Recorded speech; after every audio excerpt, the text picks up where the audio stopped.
Hi friends, welcome back to our channel అమ్మో English. ఈరోజు నేను ఒక స్టోరీని చెప్తాను. ఆ story will give you motivation about the power of English. And first ఏంటంటే, రవి అని ఒక అతను ఉన్నాడనమాట. అతని లైఫ్ గురించి ఒక స్టోరీగా చెప్తాను. అంటే నాకు తెలిసిన ఫ్రెండ్. మీరు ఆ స్టోరీ విన్నారంటే కనుక నిజంగా మోటివేట్ అవుతారు ఇంగ్లీష్ నేర్చుకోవడానికి. And let's begin. Meet Ravi. He comes from a small village in India where life is simple and people speak the local language. అంటే రవి వచ్చేసి ఒక స్మాల్ విలేజ్ నుంచి వచ్చాడనమాట. But Ravi had a big dream. He wanted to work in a multinational company and travel the world. Multinational కంపెనీలో work చేయాలి, world అంతా తిరగాలని అతని కళ అనమాట. Every time an aeroplane flew above his village, Ravi would look up and smile. One day I'll be one of those, he would whisper. అంటే ఏదైనా aeroplane పోతే పైన చూసి నేను కూడా ఒకరోజు ఏదో ఒక రోజు వెళ్తాను ప్లెయిన్లో అని అనుకుంటుంటాడనమాట. There was one big challenge. అదేంటంటే, Ravi don't know English and in every job interview that became the reason he got rejected. అంటే రవికి ఇంగ్లీష్ అంతగా రాదనమాట. అంటే కంటిన్యూస్ ఫ్లోగా రాదు. హీల్ గెట్ స్టక్ అనమాట. సపోజ్ ఫస్ట్ ఇంటర్వ్యూవర్ అడిగారు అనుకోండి, tell us about yourself అని ఎవరైనా ఇంటర్వ్యూవర్ అడిగితే రవి ఫ్రీజ్ అయిపోతాడు. His mind was full of thoughts. అంటే ఏదో చెప్పాలి అని మైండ్లో చాలా అనుకుంటాడు. But his tongue could not find the words సరిగ్గా రావు అనమాట, ఫ్లోలో రావు. అప్పటికప్పుడు చెప్పాలి అంటే కనుక అతనికి ఏమీ రాదు. One day after another failed interview, Ravi sat alone.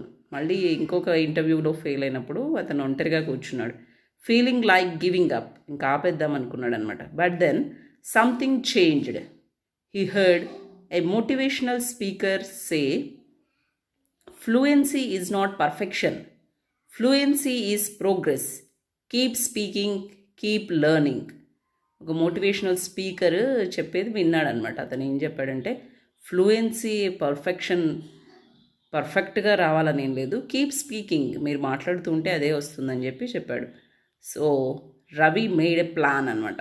Everyday he spent 30 minutes watching English videos 30 minutes చూసేవాడు. And he repeated the words, copied the accents. వాళ్ళు మాట్లాడే వర్డ్స్ అని రిపీట్ చేస్తూ ఉండేవాడు అనమాట. And even started talking to himself in English. అంటే అతను తానంతకు తానే ఇంగ్లీష్లో మాట్లాడుకునేవాడు అనమాట. And you can also start speaking in English to yourself. అది ఎలా చేయొచ్చు అంటే, by going in front of a mirror అనమాట. మిర్రర్ ముందు నిల్చొని మీరు మాట్లాడవచ్చు అనమాట. He joined the free online English speaking group. Slowly, his confidence grew. He was not afraid of making mistakes anymore. So, అలా ప్రాక్టీస్ చేస్తూ ఉన్నాడనమాట. మంత్స్ లైటర్, కొన్ని నెలల తర్వాత Ravi went to another interview. This time when they said, tell us about yourself అని అడిగారు అనుకోండి, he smiled and spoke fluently. He got the job. And not just that, soon Ravi was flying on an airplane for the first time, just like he had dreamed. అది answer చేసేసాడు. And ఏరోప్లెయిన్లో అంటే soon job ఇంకా improvement వచ్చిందనమాట దానికి.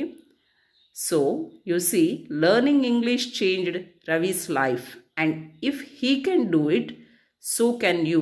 అంటే మీది విలేజా లేకపోతే మీరు తెలుగు మీడియం బ్యాక్గ్రౌండా అని మీరేమీ ఫీల్ అవ్వాల్సిన అవసరం లేదు. ఫస్ట్ రోజే పర్ఫెక్షన్ ఎవరికి రాదు. So keep practising. Don't wait for the perfect time. You start today.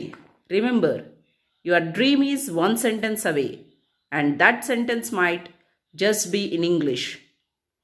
I think this story has motivated you to speak English and listen to English, as well as practicing.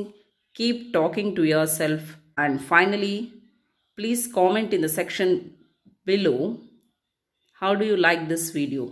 Thank you for watching. Bye-bye.